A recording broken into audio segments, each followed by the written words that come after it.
നമസ്കാരം. മലയാള ഭാഷയുടെ അധിഷ്ഠിതമായ സംസ്കാരത്തിൻ്റെയും ജീവിതഗന്ധിയായ സുഗന്ധം നമ്മുടെ മനസ്സിൻ്റെ ഉള്ളിൽ തട്ടി ആ ഒരു വികാര തീക്ഷ്ണത കൊണ്ട് ജീവിതത്തിൽ ഗന്ധമുയർത്താൻ വേണ്ടി, ആ ശ്രേഷ്ഠത അനുഭവിക്കാൻ വേണ്ടി മൈ ടീച്ചർ എന്ന കാര്യപരിപാടിയിലൂടെ നമ്മൾ യാത്ര ചെയ്തുകൊണ്ടിരിക്കുകയാണ്. കഴിഞ്ഞ ആഴ്ച ആരംഭിച്ച നമ്മൾ ചിന്തിച്ച വായനയെക്കുറിച്ചുള്ള മഹത്തായ ചിന്തയും അതിനോട് അനുബന്ധിച്ചുള്ള കാര്യക്രമവും ജീവിതത്തിൽ അത് പ്രായോഗിക തലത്തിൽ എങ്ങനെ പ്രയോജനപ്പെടുത്താം എന്ന ചിന്തയും നമ്മൾ പറഞ്ഞപ്പോൾ അതിന് വളരെ നല്ല രീതിയിലുള്ള ഒരു പ്രോത്സാഹനവും ആ ഒരു ചിന്തയ്ക്കധിഷ്ഠിതമായ ഒരു പ്രക്രിയ, അതായത് വായനാശീലം വളർത്താൻ വേണ്ടി മലയാള ഭാഷ പഠിക്കുകയും വായനാശീലം വളർത്താനും ഉതകുന്ന രീതിയിലുള്ള ഒരു പ്രേരണ വിദ്യാർത്ഥികളിലും യുവജനങ്ങളിലും സർവോപരി നമ്മുടെ സമൂഹത്തിൻ്റെ നാനാ കോണുകളിലും ലഭിച്ചു എന്നറിഞ്ഞതിൽ വളരെ സന്തോഷം. അത്രയ്ക്ക് ശ്രേഷ്ഠമാണല്ലോ വായന എന്ന സംസ്കാരം. എഴുത്ത് എന്ന ആ സംസ്കാരത്തിൻ്റെ അതീവമായ ജാഗ്രത നമ്മുടെ ജീവിതത്തിൽ പകർത്തുമ്പോൾ വായനയുടെ സംസ്കാരം അത് എത്രമാത്രം ഉൾക്കരുത്ത് നേടുന്നു എന്നതാണ് പ്രാധാന്യം. നമുക്ക് എഴുത്തിനെക്കുറിച്ച് കൂടി ഈ അവസരത്തിൽ ഒന്ന് ചിന്തിക്കാം. എന്ത് എഴുതണം, എങ്ങനെ എഴുതണം? എല്ലാവർക്കും എഴുത്തുകാരായി മാറാൻ സാധിക്കുമോ? ഇതിൽ ഏറ്റവും പ്രായോഗികവും പ്രയോജനകരമായ ചിന്തയും അതിനുള്ള ഒരു ആത്മവിശ്വാസവും ലഭിക്കുന്നത് വായനയിൽ കൂടി ആണെന്നുള്ളത് നിസ്സംശയം പറയാം. അത്രയ്ക്ക് മഹത്തായ ആശയങ്ങളാണ് വായനയിൽ കൂടി നമുക്ക് ലഭിക്കുന്നത്. ആശയങ്ങൾ മാത്രമല്ല, അറിവും കൂടിയാണ്. നാം എത്രമാത്രം വായിക്കുന്നുവോ അത്രമാത്രം ഗഹനമായ ചിന്തയും നമ്മുടെ മസ്തിഷ്കത്തിൽ ഉദിക്കുകയും ആ ഒരു ഓർമ്മയും ആ ഒരു ചിന്തയും കൊണ്ട് പ്രായോഗിക ജീവിതത്തിൽ നമുക്ക് ലഭിക്കുന്ന ആ സമ്പത്ത് തീർച്ചയായും നമുക്ക് ജീവിതത്തിൽ പ്രായോഗിക തലത്തിൽ ഒരു മുതൽക്കൂട്ട് തന്നെയാണ്. അതുകൊണ്ടാണ് വായനയുടെ സംസ്കാരം എന്നും ശ്രേഷ്ഠമാണെന്ന് പറയപ്പെടുന്നത്. നന്നായി വായിക്കുന്ന ഒരാൾക്ക് തീർച്ചയായും എഴുതുവാനും സാധിക്കും എന്നുള്ളത് വളരെ വളരെ അറിയാവുന്ന കാര്യമാണ്. അതുമാത്രമല്ല, ചെയ്യാൻ പറ്റാവുന്ന കാര്യം കൂടിയാണ്. കുട്ടികൾ ചോദിക്കുന്നു, എനിക്ക് എഴുതാൻ സാധിക്കുമോ? എല്ലാവരും എഴുതുന്നു, എനിക്ക് എഴുതാൻ സാധിക്കുമോ എന്ന ഒരു കുട്ടി ചോദിക്കുമ്പോൾ തീർച്ചയായിട്ടും അത് സാധിക്കും എന്നാണ് പറയാൻ ഉള്ളത്. നമുക്ക് കിട്ടുന്ന ഈ അറിവ് ശ്രദ്ധിക്കുക. നമുക്ക് വായനയിൽ കൂടി കിട്ടുന്ന ഈ അറിവ് നമ്മുടെ മസ്തിഷ്കത്തിൽ അത് പ്രായോഗികമായിട്ട് വരുമ്പോൾ അവിടെ ഉണ്ടാകുന്ന ഒരു ചിന്താ തരംഗം ഉണ്ടാകുന്നു. അതാണ് വായിക്കുക, ചിന്തിക്കുക, പ്രവർത്തിക്കുക എന്നുള്ള മേഖലയിൽ കൂടി സഞ്ചരിക്കണം എന്ന് കഴിഞ്ഞ ആഴ്ച പറഞ്ഞത്. അത് വായന എന്നുള്ള സംസ്കാരത്തിൽ കൂടി വരുമ്പോൾ, വായന എന്നുള്ള പ്രായോഗിക തലത്തിൽ വരുമ്പോൾ അവിടെ ചിന്ത വളരെ പ്രാധാന്യമർഹിക്കുന്ന കാര്യമാണ്. കുട്ടികൾ പ്രത്യേകം ശ്രദ്ധിക്കുന്നതാണ്.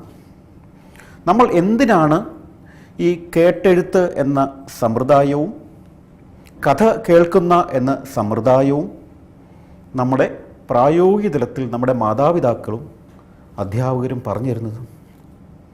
ഏതൊരു കഥയ്ക്കും, ഏതൊരു പദ്യത്തിനും, ഏതൊരു അറിവിനും ചിന്താതരംഗങ്ങളെ, ചിന്തയിൽ അധിഷ്ഠിതമായ കാര്യത്തെ അതിനൊരു പ്രവാഹം കൊടുക്കാൻ വേണ്ടി സാധിക്കുന്ന ഒരു പ്രക്രിയയാണ്, ഒരു കാര്യം കൂടിയാണ്. അതുകൊണ്ടാണ് വായന എന്ന സംസ്കാരത്തിൽ കൂടി ചിന്തയ്ക്ക് വളരെ പ്രാധാന്യമുണ്ടെന്നുള്ളത്. അവിടെയാണ് നമ്മൾ നേരത്തെ പറഞ്ഞ ക്രിയേറ്റിവിറ്റി എന്ന് പറഞ്ഞല്ലോ. ആ ക്രിയേറ്റിവിറ്റി എന്ന ആ സങ്കല്പം, ആംഗലേയ ഭാഷയിൽ ക്രിയേറ്റിവിറ്റി എന്ന കാര്യം പറയുമ്പോൾ അതിന് ഏറ്റവും പ്രാധാന്യം അർഹിക്കുന്നത്. നാം ചെയ്യുന്ന ചിന്തകളെ അത് എഴുത്തിൽ കൂടി വരുമ്പോൾ, ആ അറിവ് നമ്മളിൽ കൂടി പ്രവഹിക്കുമ്പോൾ, ശ്രദ്ധിക്കുക, ആ അറിവ് നമ്മുടെ മസ്തിഷ്കത്തിൽ കൂടി പ്രവഹിച്ച് പേനയുടെയോ അല്ലെങ്കിൽ നമ്മുടെ ആന്തരികമായ ആ അവസ്ഥയെ ഒരു പുസ്തക രൂപത്തിലോ എഴുത്തിൻ്റെ രൂപത്തിലോ എങ്ങനെയും നമുക്ക് പ്രതിപാദിക്കാം. അത് വരുമ്പോൾ അവിടെ നമ്മൾ ഉറങ്ങിക്കിടക്കുന്ന ആ വാസന വെളിയിലേക്ക് വരുന്നു. അതുകൊണ്ടാണ് വായന ഒരു വാസനയാണെന്നും കൂടി പറയുന്നത്. വായിച്ചാൽ മാത്രമേ നമുക്ക് എഴുതാനും സാധ്യമാവുകയുള്ളൂ. അവിടെ ചിന്തയുടെ പ്രായോഗികമായ തലം കൂടിയുണ്ട്.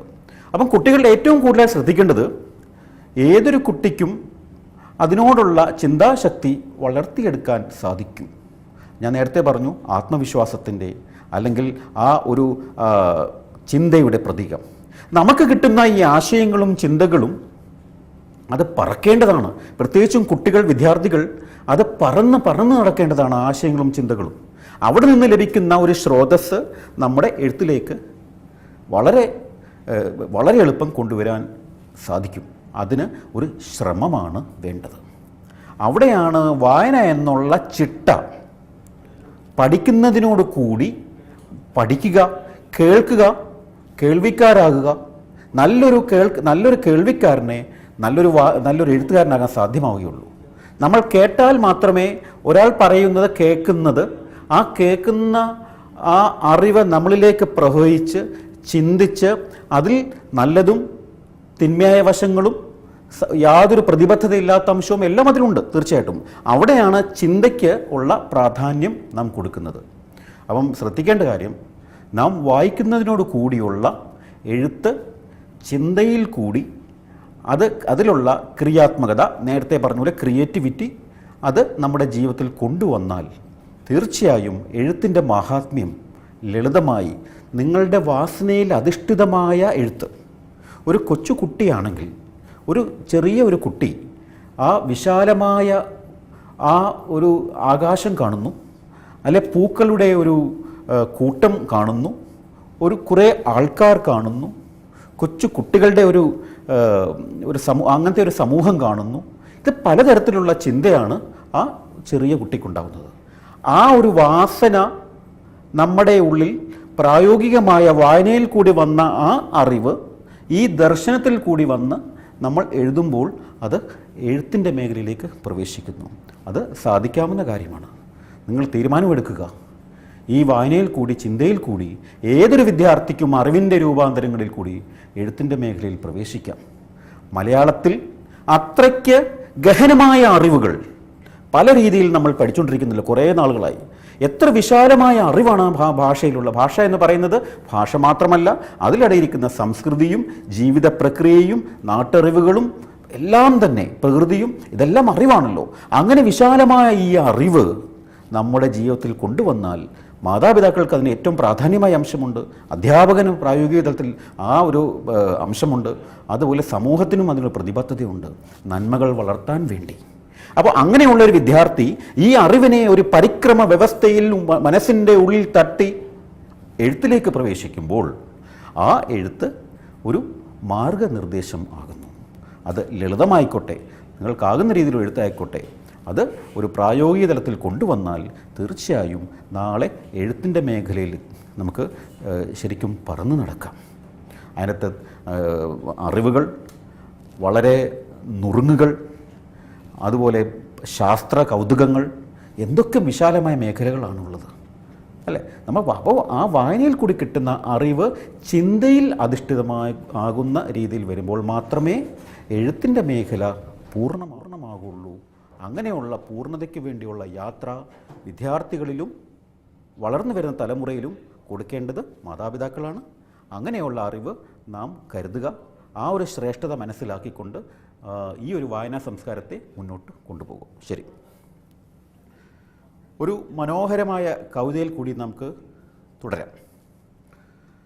എത്ര പറഞ്ഞാലും മലയാളത്തിൻ്റെ സൗന്ദര്യത്തെക്കുറിച്ച് നമുക്ക് പറഞ്ഞ് തീരില്ല.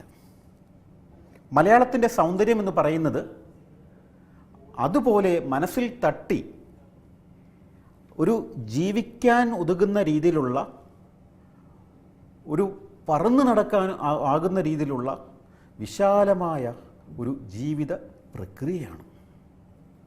അവിടെ തന്നെ ഏറ്റവും മനോഹരമായ ഒരു തിരുമുറ്റത്തെക്കുറിച്ച് ഞാനിവിടെ പറഞ്ഞുകൊള്ളുന്നു. നമ്മുടെ വീടിൻ്റെ മുറ്റത്ത് ഒരു മനോഹരമായ തിരുമുറ്റം എന്ന് സങ്കല്പിക്കുക. ആ തിരുമുറ്റത്തുള്ള മനോഹരമായ ആ കാഴ്ചകളും അവിടെ ഉള്ള ചെടികളും അന്തരീക്ഷത്തിൽ നിന്ന് വമിക്കുന്ന ആ സൂര്യപ്രകാശത്തിൻ്റെ കിരണവും ഇതെല്ലാം കൂടി കൂട്ടിയിണക്കി നിലാവിൻ്റെ സൗന്ദര്യവും എത്രമാത്രം ശ്രേഷ്ഠമാണ്. എല്ലാം കൂടി കോർത്തിണക്കുമ്പോൾ നമ്മുടെ മുറ്റങ്ങൾ തിരുമുറ്റമാകും. മുറ്റങ്ങൾ തിരുമുറ്റമാകും. എങ്ങനെ മുറ്റങ്ങൾ തിരുമുറ്റമാകുന്നു എന്നുള്ള ഒരു ചിന്തയിൽ കൂടി നമുക്ക് ഒന്ന് യാത്ര ചെയ്യാം. തിരുമുറ്റം എന്നൊരു കവിത നിങ്ങളിലേക്ക് സമർപ്പിക്കുന്നു. തങ്കസൂര്യലിപികളാൽ വർണ്ണം ചമയ്ക്കും ചൈത്രശോഭനം എൻ തിരുമുറ്റം. മലയാളം, കേരളം രണ്ടും ഒന്നു തന്നെയാണ്. നമ്മുടെ തിരുമുറ്റത്ത് ഒരു സൂര്യപ്രകാശം വരുമ്പോൾ, നിങ്ങളെപ്പോഴും നാട്ടിൽ പോകുമ്പോൾ, നാട്ടിൽ നമ്മുടെ ജീവിതം കുറച്ചു കാലം പ്രായോഗിക തലത്തിൽ കൊണ്ടുപോകുമ്പോൾ ആ സൂര്യൻ്റെ രശ്മിയിൽ നിന്ന് തട്ടുന്ന ആ മനോഹരമായ കിരണം അത് തങ്ക ലിപികളാൽ പൊതിഞ്ഞ്, തങ്കത്തിൻ്റെ ആ ശ്രേഷ്ഠമായ ആ പൂർണ്ണതയിൽ പൊതിഞ്ഞ, ആ സൗന്ദര്യത്തിൽ പൊതിഞ്ഞ, സൗന്ദര്യത്തിന് വേറൊരു അർത്ഥമില്ല അവിടെ. തങ്കസൂര്യം എന്ന് പറഞ്ഞു കഴിഞ്ഞാൽ അത് സൗന്ദര്യത്തിൻ്റെ ഏറ്റവും വലിയ പ്രതീകമായി അവിടെ തങ്കസൂര്യ ലിപികളാൽ വർണ്ണം ചമയ്ക്കും ചൈത്രശോഭനം എൻ തിരുമുറ്റം. തങ്കസൂര്യ ലിപികളാൽ വർണ്ണം ചമയ്ക്കും ചൈത്രശോഭനം എൻ തിരുമുറ്റം. ഒരു ചിത്രത്തിൻ്റെ ഒരു ചുവരുണ്ടെങ്കിൽ മാത്രമേ ചിത്രം എഴുതാൻ സാധിക്കുള്ളൂ, അല്ലേ?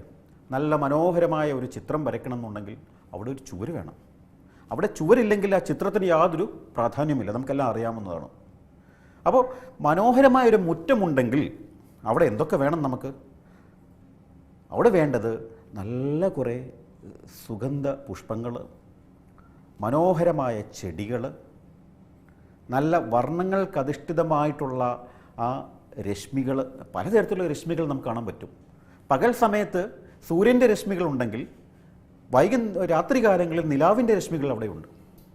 നിലാവിൻ്റെ രശ്മിയും സൂര്യൻ്റെ രശ്മിയും എല്ലാം പ്രതിനിധാനം ചെയ്യുന്ന നമ്മുടെ മുറ്റം സൗന്ദര്യാത്മകമാണ്, ഒരു ആത്മവിശ്വാസത്തിൻ്റെ പ്രതീകമാണ്.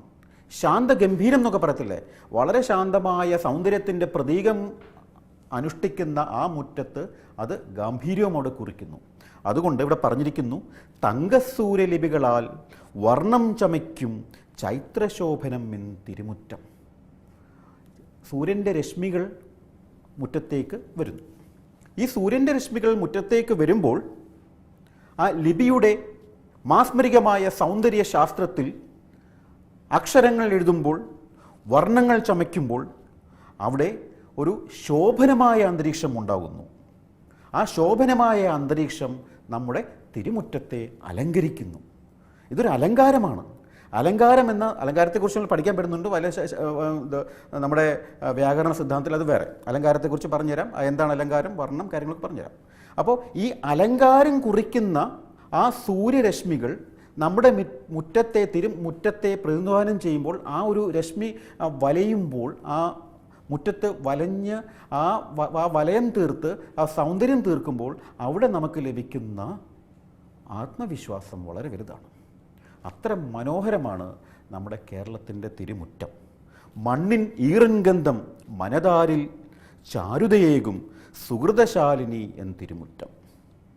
മഴയെക്കുറിച്ച് നാം കുറേ പഠിച്ചില്ലേ? മഴയുടെ പല സമയം നമ്മുടെ കിട്ടുന്ന മഴ, ആ മഴയുടെ ഒരു സൗന്ദര്യം. മഴയെ നമ്മൾ എപ്പോഴും നോക്കി നിൽക്കുമ്പോൾ, ആകാശത്ത് നോക്കി നിൽക്കുമ്പോൾ മഴയിൽ നിന്ന് ലഭിക്കുന്ന സൗന്ദര്യം, മഴയിൽ നിന്ന് കിട്ടുന്ന ആ ഒരു ആത്മവിശ്വാസം മലയാളിയുടെ മനസ്സിൽ എന്നും ശ്രേഷ്ഠത അലങ്കരിക്കുന്ന ഒരു രീതിയാണ്.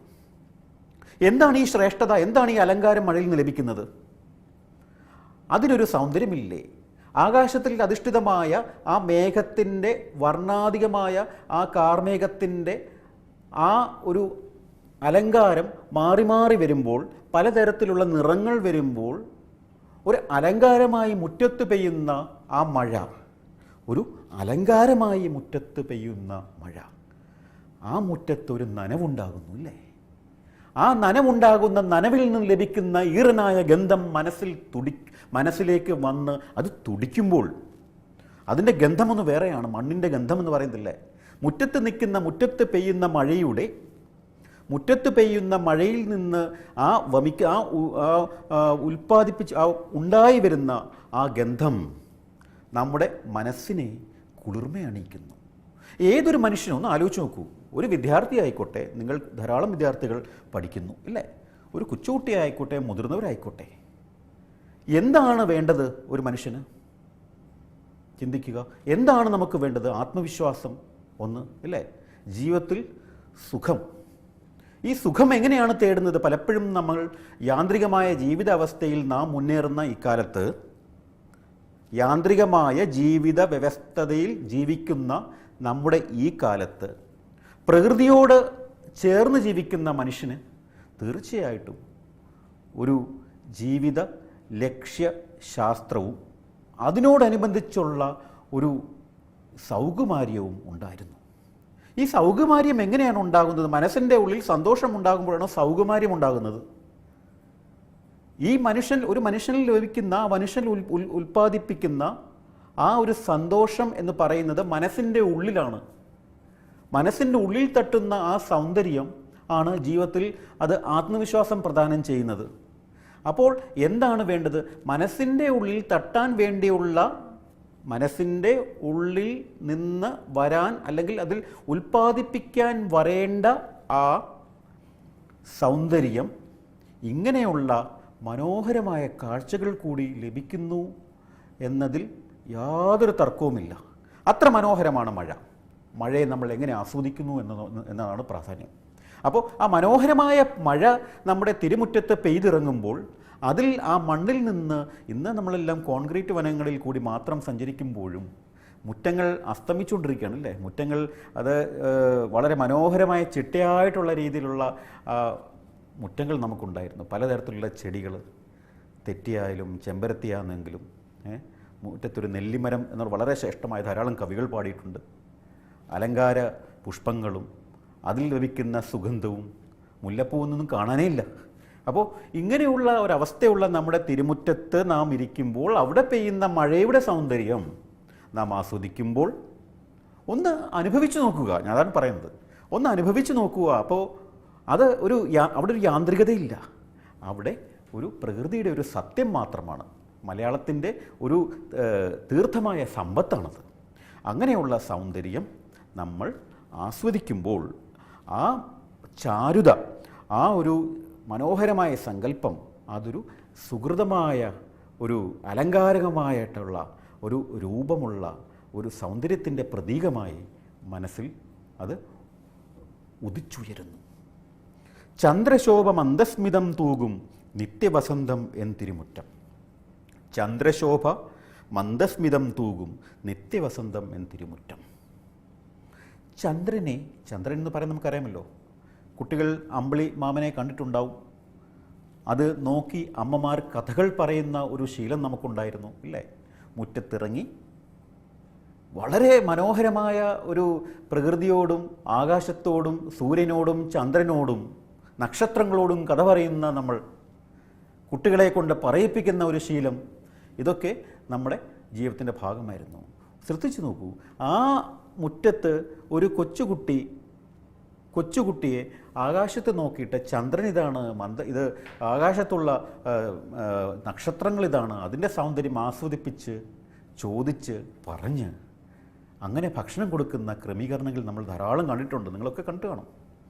അപ്പോൾ അങ്ങനെയുള്ള ചന്ദ്രനോട് അതിൽ ലഭിക്കുന്ന ആ ഒരു സൗന്ദര്യം, അതിൻ്റെ രശ്മി, ഇലകളിൽ കൂടി ധാരാളം വൃക്ഷങ്ങളുണ്ട്, ശ്രദ്ധിക്കുക, 4 പറ്റത്തും വൃക്ഷങ്ങളുണ്ട്. ആ വൃക്ഷങ്ങളിൽ കൂടി പലതരത്തിലുള്ള ആ ഒരു ക്രമീകൃതമായ സൗന്ദര്യം, കൃത്രിമമായി ഉണ്ടാക്കാതെ, ക്രമീകൃതമായി യാതൊരു കൃത്രിമത്വം ഇല്ലാത്ത രീതിയിൽ ഉണ്ടാക്കിയ ആ സൗന്ദര്യം മുറ്റത്ത് പ്രവഹിക്കുമ്പോൾ, ആ രശ്മികൾ താഴെ വന്ന് പതിക്കുമ്പോൾ ഉണ്ടാകുന്ന ആ ഒരു സന്തോഷം, ആ ഒരു ചൈതന്യം വളരെ ശ്രേഷ്ഠമാണ്.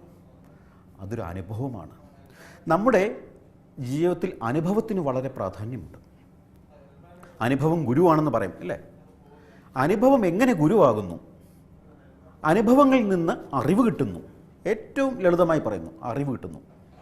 നമ്മൾ നല്ല അനുഭവങ്ങൾ കിട്ടുന്നു, മോശമായ അനുഭവങ്ങൾ നമുക്ക് കിട്ടുന്നു.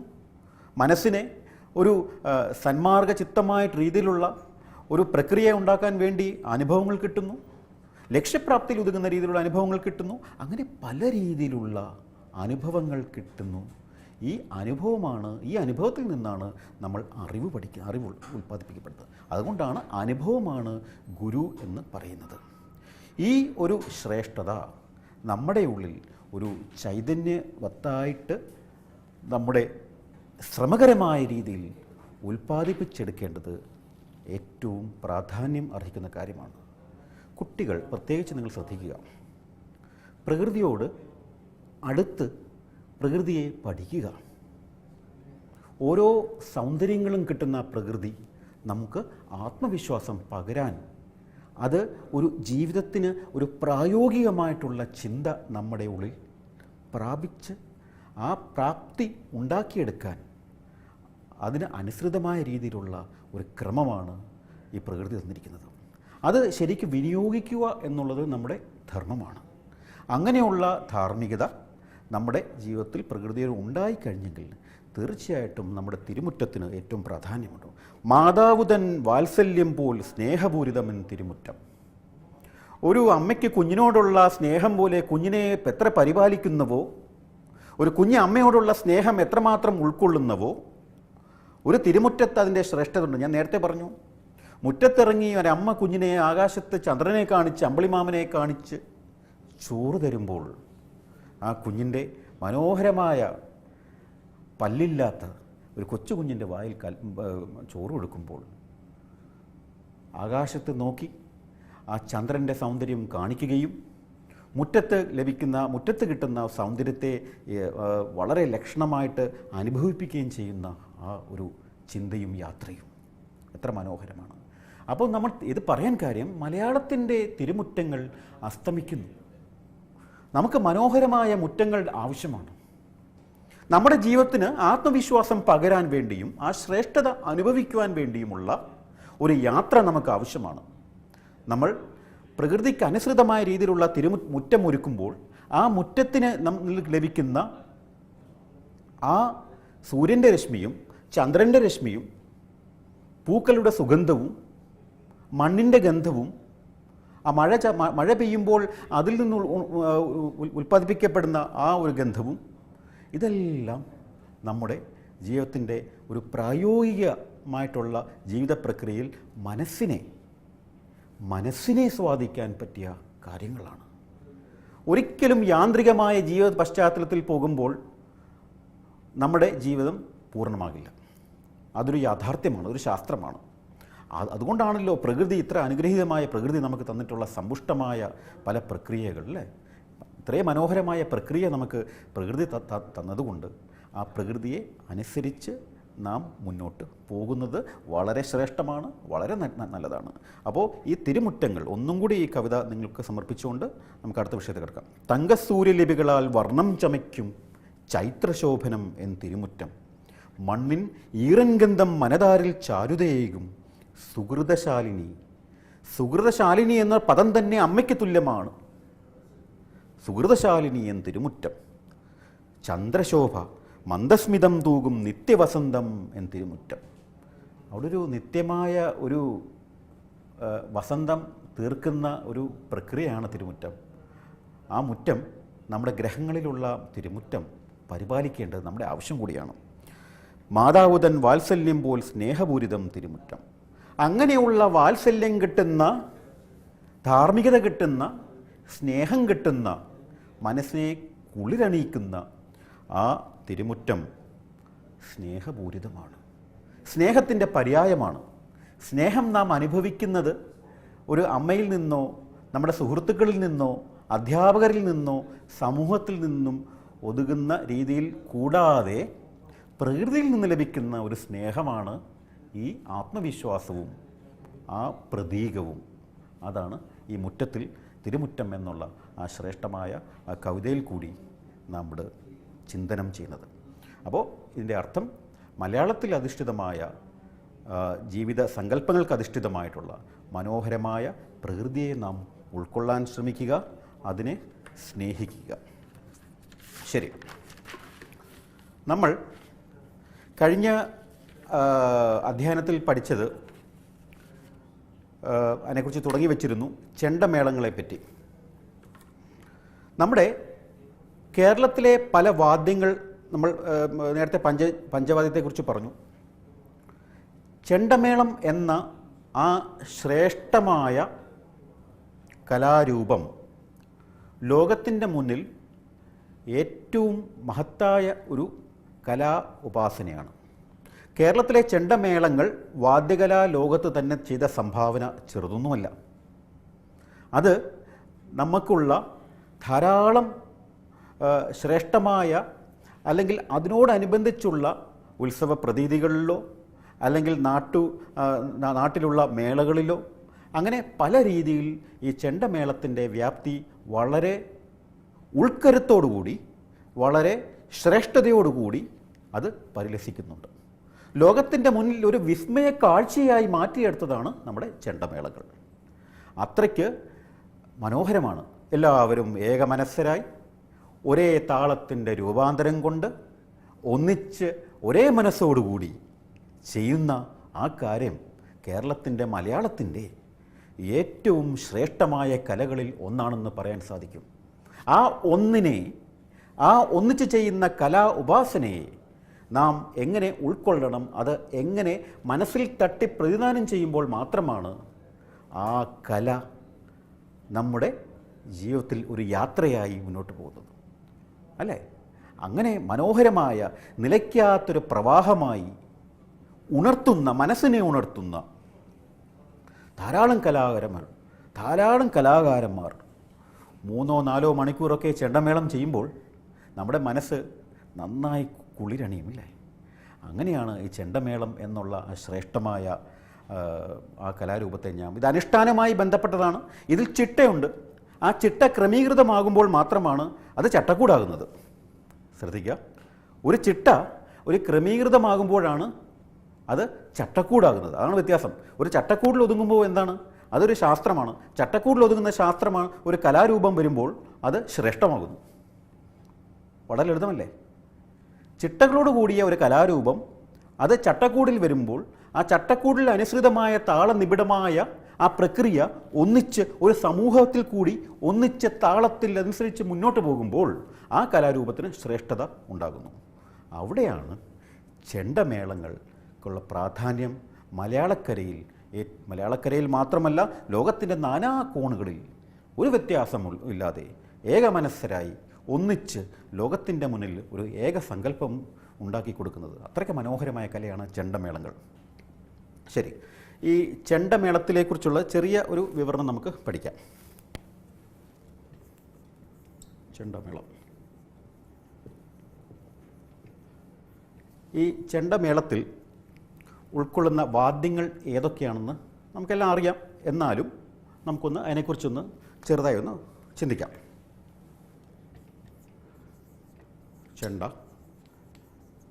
ചെണ്ട, അതുപോലെ ഇലത്താളം,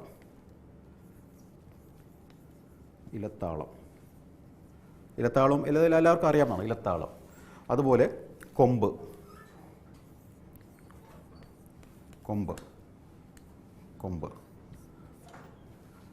ചെണ്ട, ഇലത്താളം, കൊമ്പ്, കുഴൽ.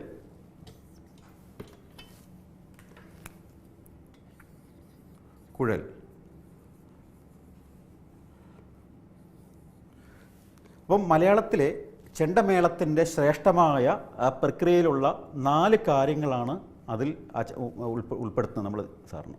ഒന്ന് ചെണ്ട, ഇലത്താളം, കൊമ്പ്, കുഴൽ.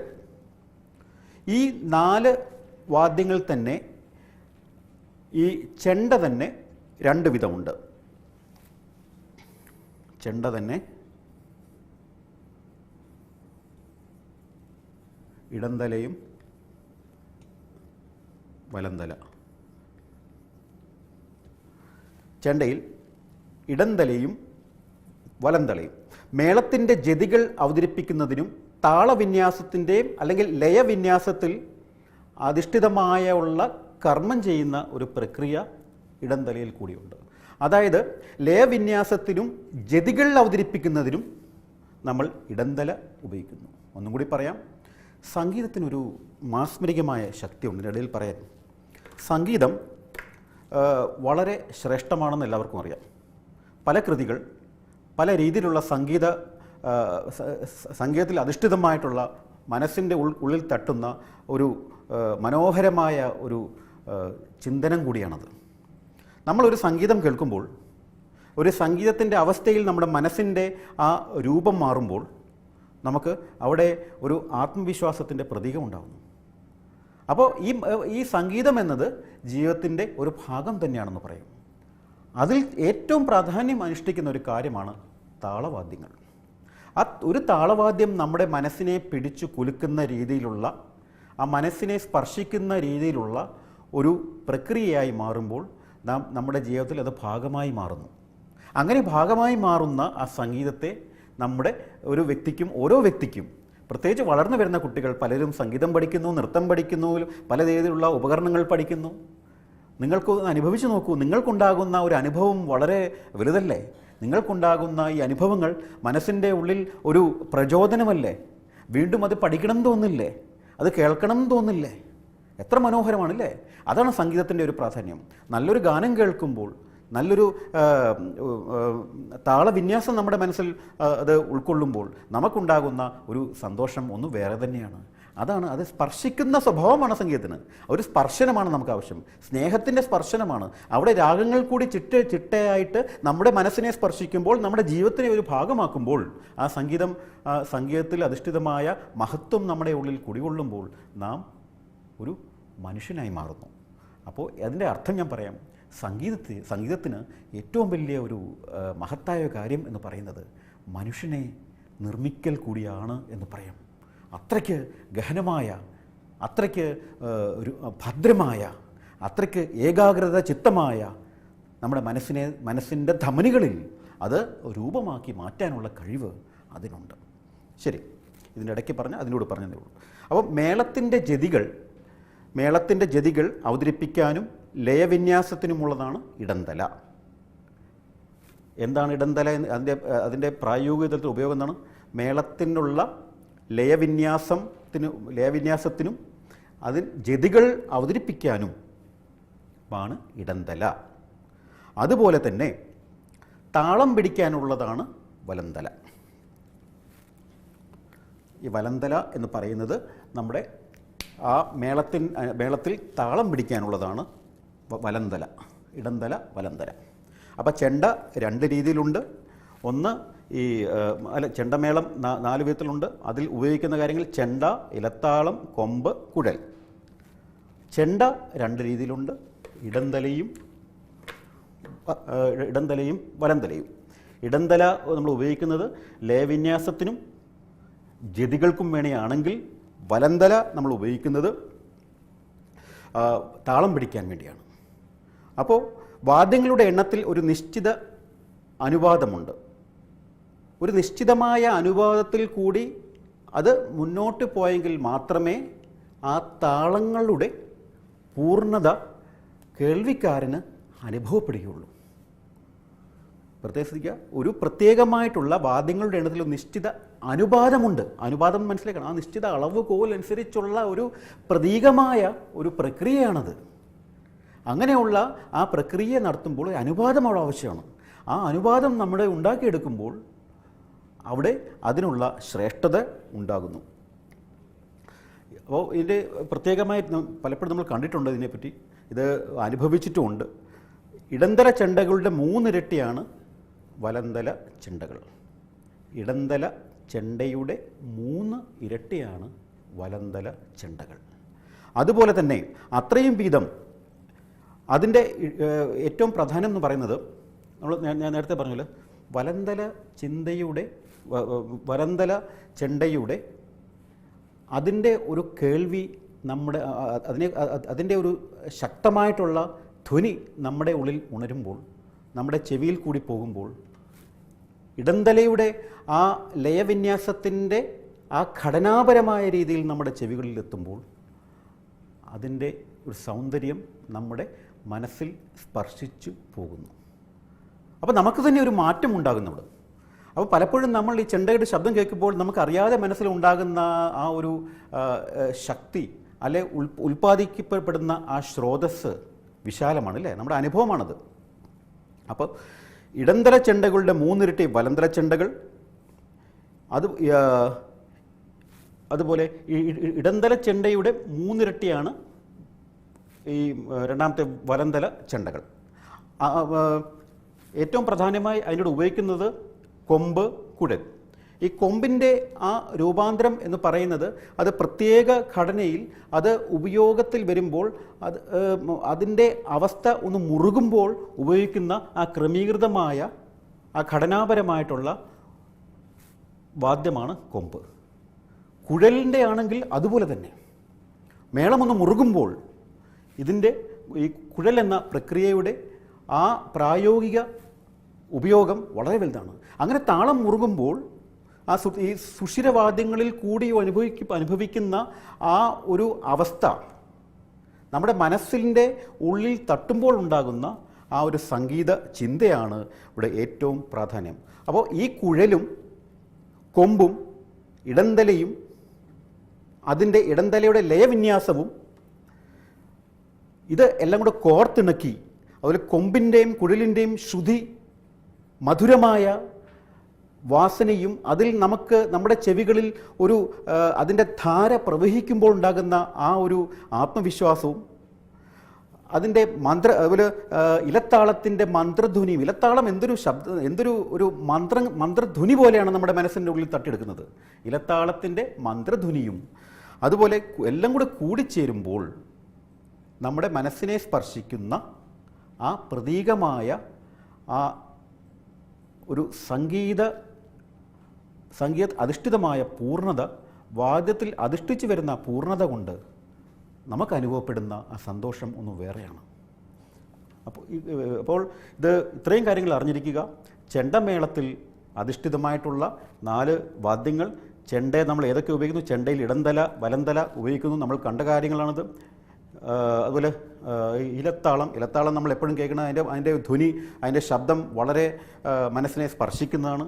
അതിലൂടെ കൊമ്പിൻ്റെ ഒരു പ്രത്യേകതരം ആ വാദ്യത്തിൽ അധിഷ്ഠിതമായ ആ ഒരു ശബ്ദം നമ്മുടെ ഈ ഒരു ലയവിന്യാസം ഒരുക്കുമ്പോൾ ഉണ്ടാകുന്ന ആ ഒരു പ്രക്രിയ വളരെ വലുതാണ്. ഒരു കുഴൽ, അതിൻ്റെ ശബ്ദം, ഒരു മാസ്മരികമായ ശബ്ദം, ഇത് എല്ലാം കൂടിച്ചേരുമ്പോൾ ചെണ്ടമേളം എന്നുള്ള ആ വാദ്യം, ആ കല നമ്മുടെ മുന്നിൽ പ്രവഹിക്കുമ്പോൾ അത് സമൂഹത്തിന് കൊടുക്കുമ്പോൾ അത് വളരെ വലുതാകുന്നു. ഒന്ന് ശ്രദ്ധിക്കുക, നമ്മുടെ സംഗീതത്തിൽ അധിഷ്ഠിതമായ വാദ്യത്തിൻ്റെ ഉപയോഗം നേരത്തെ പറഞ്ഞു, ഒരു ക്രമീകൃതമായ വ്യവസ്ഥയിൽ ഒരു 4 വാദ്യങ്ങൾ ഒന്നിച്ച് അനുപാതമായി ഉപയോഗിക്കുമ്പോൾ, അത് ചിട്ടയായിട്ട് ഉപയോഗിക്കുമ്പോൾ, ആ ചിട്ടയാണ് ഒരു മന്ത്രധ്വനിയായിട്ട്, ലയ വിന്യാസമായിട്ട് നമ്മുടെ ചെവികളിലെത്തുക. അതിൻ്റെ ഉപയോഗക്രമവും ഉപയോഗിക്കുന്ന ആ ശാസ്ത്രവും നമ്മൾ പഠിക്കുന്നത് വളരെ നല്ലതാണ്. കേരളത്തിൻ്റെ മനോഹരമായ ഈ താളവാദ്യങ്ങൾ നമ്മൾ കഴിഞ്ഞ ദിവസം പഞ്ചവാദ്യത്തെക്കുറിച്ച് പറഞ്ഞു. പഞ്ചവാദ്യത്തെക്കുറിച്ച് പോലെ തന്നെ ഈ ചെണ്ടമേളത്തിൻ്റെ ഉപയോഗവും നമ്മുടെ മലയാളക്കരയിൽ വളരെ പ്രാധാന്യം അർഹിക്കുന്ന ഒരു കാര്യമാണ്. ഇത് ഒരു അറിവിലേക്ക് മാത്രം പറഞ്ഞു. നമ്മൾ ഭാഷയുടെ പല തലങ്ങളിൽ സഞ്ചരിക്കുമ്പോഴും പല അർത്ഥങ്ങൾ നാം പഠിക്കുന്നു അല്ലേ? പല അർത്ഥങ്ങൾ പഠിക്കുന്നു, എതിർലിംഗങ്ങൾ പഠിക്കുന്നു, നാനാർത്ഥങ്ങൾ പഠിക്കുന്നു, പര്യായങ്ങൾ പഠിക്കുന്നു. ഒരു വാക്കിൻ്റെ പര്യായം നമ്മൾ വീണ്ടും പഠിക്കുമ്പോൾ, അത് ഉപയോഗത്തിൽ കൊണ്ടുവരുമ്പോൾ നമ്മൾ ഒരു പദം കൂടി അതിനെക്കുറിച്ച് കൂടുതൽ ജ്ഞാനമുണ്ടാകുന്നു, ഒരു പദത്തെക്കുറിച്ച് ജ്ഞാനമുണ്ടാകുന്നു. ഇങ്ങനെയുള്ള ജ്ഞാനം നമുക്ക് ഉപയോഗക്രമത്തിൽ മാത്രമുണ്ടെങ്കിലേ നമുക്ക് അറിയാൻ സാധ്യമാവുകയുള്ളൂ. അപ്പോൾ ഓരോ ദിവസവും നമ്മൾ പഠിക്കുന്നത് ഒരു പദത്തിൻ്റെ വിപരീതവും അതുപോലെ അതിൻ്റെ നാനാർത്ഥങ്ങളും അതുപോലെ പര്യായ പദങ്ങളും ആ രീതിയിലാണല്ലോ. നമുക്കിന്ന് 3-4 പദങ്ങളുടെ വിപരീതം നമുക്ക് ചിന്തിക്കാം. വിപരീത പദം.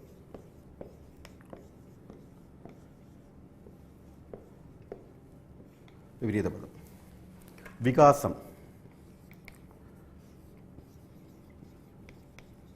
വികാസം. അപ്പം വികാസം പല രീതിയിലാകാം അല്ലേ? അറിവിൻ്റെ വികാസമുണ്ടാകാം, അറിവ് വികസിക്കും, പണം വികസിക്കുന്നു, ശാസ്ത്രം വികസിക്കുന്നു അല്ലേ? അപ്പോൾ ഈ വികാസം എന്ന ആ പ്രതിഭാസം ഓരോ മനുഷ്യനിലും പ്രകൃതിയിലും അധിഷ്ഠിതമാണ്. അപ്പോൾ ഈ വികസിക്കുന്നതിനെ കൂട്ടി തന്നെ അത് ചുരുങ്ങുകയും ചെയ്യുന്നില്ലേ? അറിവ് കൂടുന്നു, അറിവ് നമുക്ക് വികസിക്കുന്നു. അറിവ് വികസിക്കുമ്പോഴാണ് നമ്മൾ കൂടുതൽ നന്മകളിലേക്ക് പോകുന്നത്, കൂടുതൽ പ്രായോഗികമായിട്ടുള്ള അറിവുകൾ മറ്റുള്ളവരിലേക്ക് പകരുന്നത്, നമ്മൾ പ്രാപ്തരാകുന്നത്. അപ്പോൾ ഇതിന് സങ്കോചം വരുമ്പോഴോ ഇത് എല്ലാം താഴോട്ട് പോകുന്നു.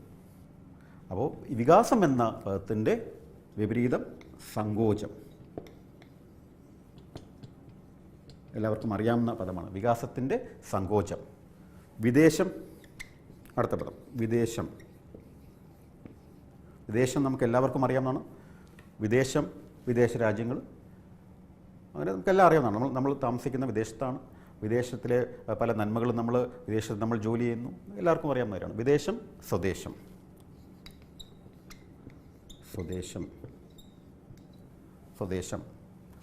അതുപോലെ രക്ഷിതം.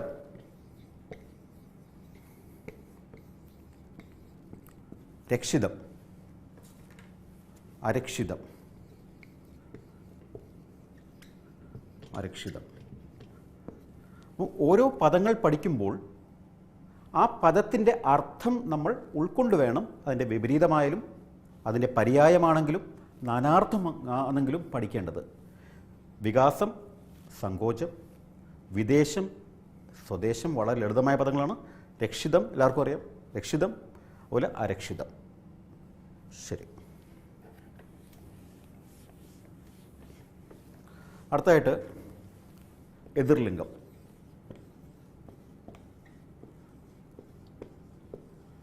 എതിർലിംഗം. ഏതൊരു പദത്തിനും ഏതൊരു കാര്യത്തിനും ഏതൊരു നന്മയ്ക്കും ഒരു തിന്മ കാണും അല്ലേ? നന്മയുണ്ടെങ്കിൽ അവിടെ തിന്മയുമുണ്ട്, സുഖമുണ്ടെങ്കിൽ ദുഃഖമുണ്ട്. ഇപ്പം എന്ന് പറയുന്ന പോലെ വിപരീതത്തിൽ നമ്മൾ പറയുന്ന പോലെ തന്നെ ലിംഗധ്വനികളിൽ ലിംഗ വ്യവസ്ഥയിൽ ഒരു പുരുഷനുണ്ട്, സ്ത്രീയുണ്ട്. നമ്മൾ നേരത്തെ പറഞ്ഞു നപുംസക ലിംഗം കൂടിയുണ്ട്. അത് നമ്മൾ കഴിഞ്ഞ പ്രാവശ്യം പഠിച്ചിരുന്നു. അപ്പോൾ നമുക്കതിനെക്കുറിച്ച് ചിന്തിക്കാം. ഗുണവാൻ.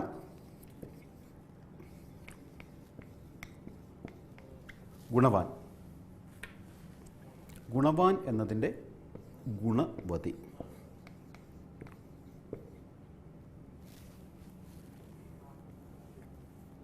ഗുണവതി.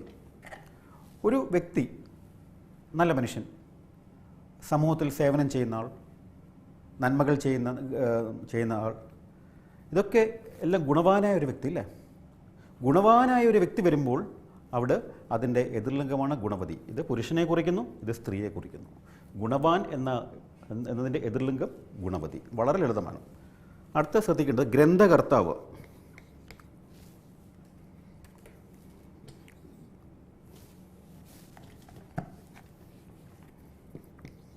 ഗ്രന്ഥകർത്താവ്.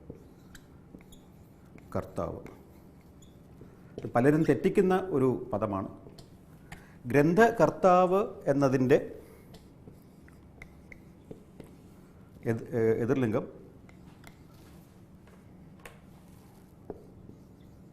ഗ്രന്ഥകർത്തൃ. പല പുസ്തകങ്ങളും ഞാൻ കണ്ടിട്ടുണ്ട്. പല പുസ്തകങ്ങൾ വായിക്കുമ്പോഴും ഒരു പുരുഷൻ എഴുതിയാലും സ്ത്രീ എഴുതിയാലും അതിൻ്റെ അകത്ത് ഗ്രന്ഥകർത്താവ് എന്നാണ് എഴുതിയിരിക്കുന്നത്. ഒരു പുരുഷൻ എപ്പോഴും തീർച്ചയായിട്ടും ഗ്രന്ഥകർത്താവാണ്, സ്ത്രീ ആണെങ്കിൽ ഗ്രന്ഥകർത്തൃയാണ്. പ്രത്യേകം ശ്രദ്ധിക്കുക. ഒരു പുരുഷ ലിംഗത്തിൽ ഗ്രന്ഥകർത്താവും സ്ത്രീലിംഗത്തിൽ ഗ്രന്ഥകർത്തൃയാണ്. ഗ്രന്ഥകർത്താവ് അത് ഉപയോഗിക്കാൻ പാടില്ല. ഗ്രന്ഥകർത്താവ് എന്ന് പറയുമ്പോൾ ഒരു പുരുഷൻ്റെ ഏതൊരു എഴുത്തുകാരും ഒരു പുരുഷനായാലും തീർച്ചയായിട്ടും ഗ്രന്ഥകർത്താവായിരിക്കണം. അല്ലെങ്കിൽ സ്ത്രീയാണെങ്കിൽ ഗ്രന്ഥകർത്തൃയാണ് ശരിയായിട്ടുള്ള വ്യാകരണ സിദ്ധാന്തത്തിലുള്ള ക്രമീകൃതമായിട്ടുള്ള അർത്ഥം കൊടുത്തിരിക്കുന്നത്. ശരി. അപ്പോൾ ലിംഗശബ്ദങ്ങളെ നമ്മൾ മൂന്നായി തിരിച്ചു. നമ്മൾ നേരത്തെ പഠിച്ചിട്ടുണ്ട്. സ്ത്രീലിംഗം, പുരുഷലിംഗം, നപുംസക ലിംഗം. ഈ 3 പ്രായോഗിക സിദ്ധാന്തമാണ് വ്യാകരണ ക്രമത്തിൽ നാം ഉപയോഗിക്കുന്നത്. അടുത്തതായിട്ട് നാനാർത്ഥങ്ങൾ. നാനാർത്ഥങ്ങൾ. ഒരു പദത്തിന് പല അർത്ഥങ്ങളുണ്ട് അല്ലേ? അർത്ഥവ്യത്യാസമുള്ള പദമുണ്ട്. ഒരു പദം നമ്മൾ പല അർത്ഥത്തിൽ പഠിക്കുമ്പോൾ, പല രൂപത്തിൽ പഠിക്കുമ്പോൾ, അത് വായനയിൽ കൂടി മാത്രം അനുഭവപ്പെടുന്ന ഒരു കാര്യമാണെന്ന് നമ്മൾ നേരത്തെ പറഞ്ഞു. അതുകൊണ്ടാണ് വായനയുടെ സംസ്കാരം വളർത്തണം എന്ന് പറയുന്നത്. വായനയുടെ സംസ്കാരം വളർത്തിയെടുത്തു കഴിഞ്ഞാൽ തീർച്ചയായിട്ടും പല പദങ്ങളുടെ അതിൻ്റെ ഉപയോഗവും അർത്ഥവ്യത്യാസവും, ഒരു പദത്തിന് മറ്റർത്ഥത്തിന് ഒരുപക്ഷെ 3-4 അർത്ഥങ്ങൾ കാണും, അല്ലെ ആ പദം എവിടെയാണ് ഉപയോഗിക്കാൻ സാധിക്കുക എന്നതുള്ളതൊക്കെ പ്രാധാന്യമറിയിക്കുന്ന കാര്യമാണ്. ആഗമം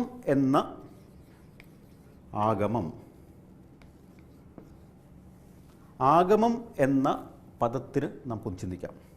ആഗമം എല്ലാവർക്കും അറിയാം, വരവ് എന്നർത്ഥമുണ്ട്. വേദം എന്നർത്ഥമുണ്ട്. ഭാഷയിലെ ഒരു സന്ധി കൂടിയാണ്.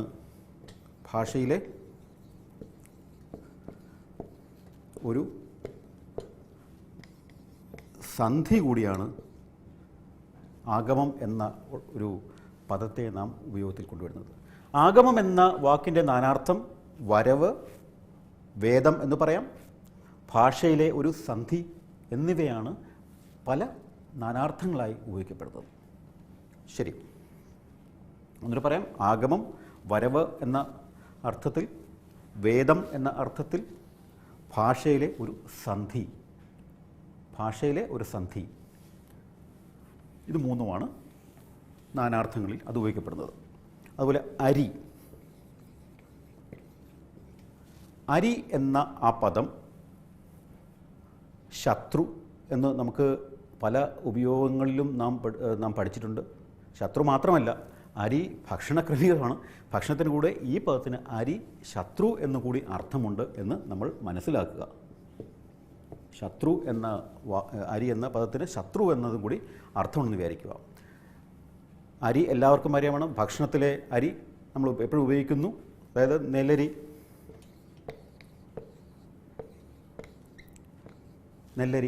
നെല്ലിൽ നിന്ന് അതിൻ്റെ കായിൽ നിന്ന്, നെല്ലരിക്കായ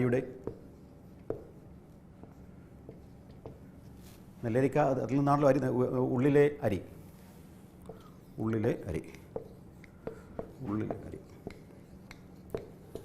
അരി എന്നത് ശത്രു എന്ന വാക്കായിട്ട് നമ്മൾ ഉപയോഗിക്കുന്നു. ശത്രു എന്ന അർത്ഥം വരുന്ന ഇതിലും ഉപയോഗിക്കുന്നു.